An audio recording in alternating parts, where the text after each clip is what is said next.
Okay. Okay. Good morning, everybody. Okay, I'm Anointing Ogie Momoh from Nigeria. I'm a research associate with the Center for the Study of the Economies of Africa, CSEA. I'll be presenting on institutions and sustainable industrial-led development in Sub-Saharan Africa. My presentation is going to be a bit generic. It's going to be just out there. I look at the faces in these institutions and sustainable industrial-led development. So I'll be, okay. I'll be running through some stylized facts about economic growth in Sub-Saharan Africa. I'll be looking at institutions. What are institutions? What I think institutions are. I'll be looking at what the implications of institutions are for industrial development in Sub-Saharan Africa. I'll be looking at some emerging issues, some things, some specifics to Sub-Saharan Africa, some characteristics of Sub-Saharan Africa. Just about that, okay? Okay, the first slide. We all know the story of Sub-Saharan Africa. For some years, African economies were growing very fast. Some economies were thought to be growing at East Asian rates with an average of 5%. Tanzania grew for above that. But this growth has been immersorizing in the sense that it has not translated to improved livelihoods for the peoples of Sub-Saharan Africa. Okay, the reason for this has been as a result of the pattern of growth. Okay.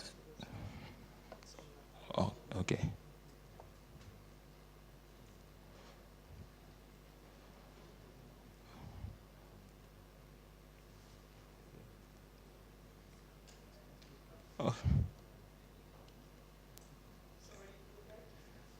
Okay. Oh, okay. Okay, the pattern of the growth in Sub-Saharan Africa. Basically, Sub-Saharan African countries have been deindustrializing in the sense that we've been having industry and manufacturing contributing a lesser share to value-added GDP, while services sector has been increasing, agriculture has been decreasing as well. Now, what this shows it's a sign of a structural deficiency in Sub-Saharan African economies. Now, we're having larger service sectors, smaller industrial sectors, reduced agricultural sectors. Now, looking at the type of services that African economies produce, it shows that there's something wrong. Now, one of the explanations for this is the rural-urban migration. You have a lot of youths moving to the urban areas, and so they are taking up informal jobs. Now, Nigeria is said to be the biggest economy in Africa. Some years ago, 2012, Nigeria rebased their economy, and that was when we came out with the finding that Nigeria had the biggest economy in Sub-Saharan Africa. Now, the major contributor to Nigeria having the largest economy was the inclusion of some service sectors. Okay, so basically, Sub-Saharan African countries have been deindustrializing. The contribution of industry to overall value-added GDP has been decreasing. Now, when you look at the trends in the currently developed countries, they all went to a transition of agricultural sectors to manufacturing and industry before moving on to services. But African countries are just having a large service sector. So it's, okay. Now, institutions, like I said earlier, institutions define or are very important for industrialization. And the pattern of growth has been experienced in Sub-Saharan Africa. The immersorizing nature of the growth as a result of the institutions in Africa. Now, how do institutions contribute to industrialization? Now, they act as motivators. They act as motivators. They tell you what area, or they tell an investor what area to look at in the economy. They set limits to acceptable behavior. So looking at, institutions also frame incentives, and they are useful in creating stable expectations of the behavior of various actors in any society. Now, institutions basically they help us, they bring predictability to behavior in any economy. So in a situation where you can't predict the behaviors of actors in the economy, you really can't move forward in that economy. So institutions basically, they act as motivators, they set limits. Now, when we talk about limits to acceptable behavior, it might be a good thing and it might be a bad thing. Now, limits, they tell you how far you can go, how far you can industrialize, and they tell you, they put a limit, they put a lead to how much you can industrialize. Now, incentives are second nature to economists. Now, for any decision in economics, you have to look at the incentives behind it. So institutions, they frame incentives. Now, what are institutions? Basically, institutions are the rule of the game of any society, how things are being done. Now, we tend to classify institutions as formal or informal. Formal institutions are the written rules. Informal institutions are the acceptable forms of behavior in any society. How do institutions matter for industrial development? Institutions determine the security of property rights, entry barriers, and all that. I think I'll just skip all these and move to. Okay, now some of the measures of institutions, how well African countries are doing. We have the Global Competitiveness Index by the World Economic Forum. We have the International Country Risk Guide. Now, these are measures of different aspects of institutions. They measure different aspects of institutions. And looking at these measures, Sub-Saharan African countries have been doing pretty poorly. They've been doing badly on all the measures. Okay, looking at the international, okay, now this measure shows Sub-Saharan African countries, we have the lowest average. Now that measure, some of the factors that are measured by this include bureaucracy, the quality of our bureaucracy, democratic accountability, conflict, internal tensions, law and order. So Sub-Saharan African countries have been doing pretty poorly. Now the Competitive Industrial Performance Index of this for selected Sub-Saharan African countries, the highest there is South Africa. Other countries have been doing pretty poorly. Okay, now if you compare how well quality of institutions in Africa, in Sub-Saharan Africa, when you compare those with the level of industrial performance, you see there's a high correlation between the poor performance in Sub-Saharan African countries and the quality of our institutions.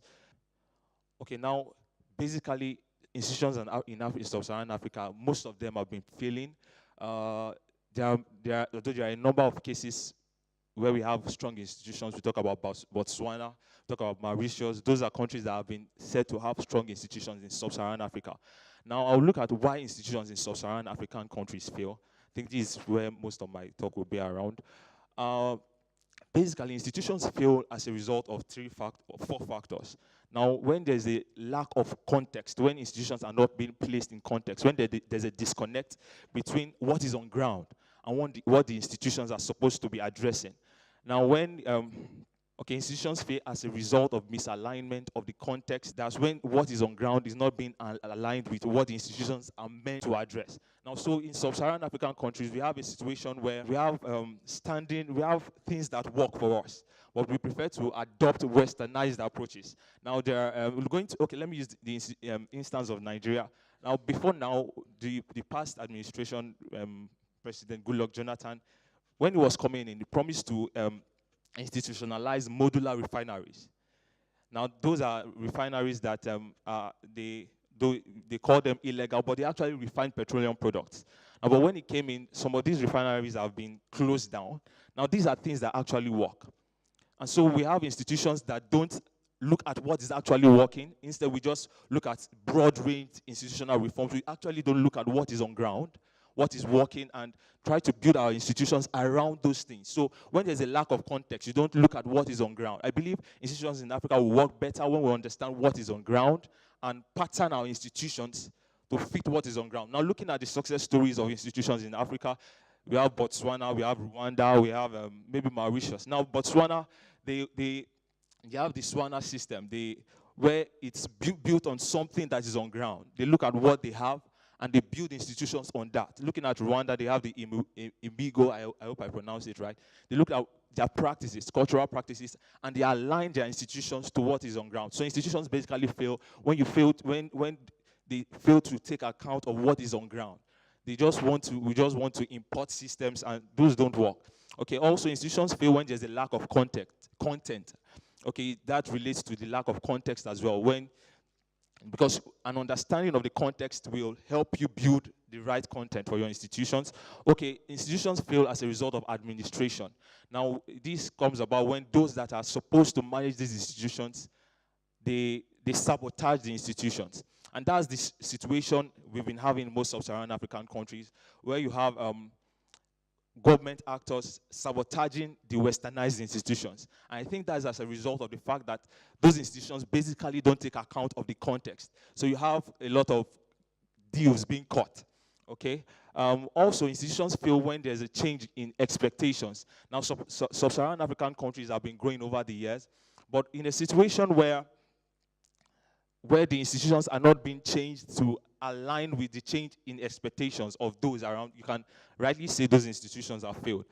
Okay, what can be done? Now, it's what should be done. We should adopt a bottom-up approach. Now, instead of looking at broad-ranging institutional reforms for any economy, we should look at the system, what is happening, frame institutions that address particular issues. Now, if we are looking at the industrial sector, we should look at what are the problems in the industrial sector, look at how can we address those particular problems, not looking at broad-ranging reforms. We talk about legal reforms, but I don't think those work. Look at what particular issues, build structures, build institutions to address those particular issues. So we should be looking at specifics, not broad-ranging reforms and all that. I don't think those actually work. There are countries in Africa that have adopted broad-ranging reforms, but we all know how all those go. Okay. Also, institutions should be built in a way that they accommodate the actors, those that they are going to affect. Now, looking at,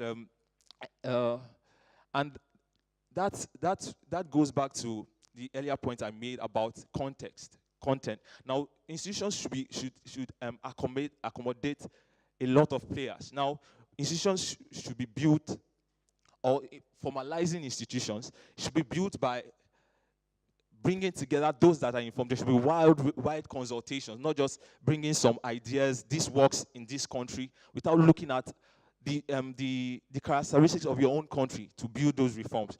So it should reforms that actually work are those that accommodate a wide range of institutional actors, those that implement, that's talking about the institutional actors now, they are those that implement and live with the rules of the game. So if you are going to carry out a reform for industry, it should be those that are actually participants in the industry, not some government official having some idea and just bringing it because it works in Britain, it works in Amsterdam and all that. Okay. Okay, informality, and I think this is very important for a continent that has a lot of informal sector activity. Now, we have a lot of informal sector activity in Sub-Saharan Africa, and a situation where we just want to squash those informal sector activities and bring in, formalize them, it might be counterproductive. It might be counterproductive. Now, the informal sector in Sub-Saharan Africa is quite embedded, and so trying to formalize those sectors by being forceful, I heard about imprisoning some people because they sell on the road. I think we should work around those rather than just jettisoning the informal institutions. I think there's a place for synergy between formal institutions and informal institutions. So we should look around that. Okay. So repressing the informal economy could be actually repressing entrepreneurship. I was discussing with someone yesterday. Now, there's a lot that African countries have that are produced within the informal sector. There's a lot of I don't think industry must be about producing steel, mine, and all that. There are actually some indigenous products that African countries can produce. So we should look around that. And okay, so overall, a robust approach to building inclusive institutional frameworks will be one that promotes a synergy between informal institutions and formal institutions, particularly in the context of Africa. Now, referring back to Imigo system, it's a cultural practice. It can be defined as an informal institution, but there was a synergy between the informal institution in that sense and the formal institution. So I think if we should adopt more of that in Sub-Saharan Africa, we'll have more results rather than adopting institutions from Western economies and all that. Okay. Okay, so Also, one thing I would like to say about institutions and industrial development in Sub-Saharan Africa. Now, we might be building a lot of talking about industrialization. I think one thing we also need to put into cognizance, if we are not to, if we do, so we don't go on making mistakes of the past like we have in Western countries, to look at the issue of environmental sustainability. We are building institutions, we are building industries in Sub-Saharan Africa. We should be able to look at environmental sustainability issues. Now, promising opportunities exist in such areas as agro-processing, clothing and textile, leather work, small-scale light manufacturing, amongst others in Sub-Saharan Africa. So you can start looking at those areas for industrialization, not necessarily the big ones, producing cars and all that. Thank you very much.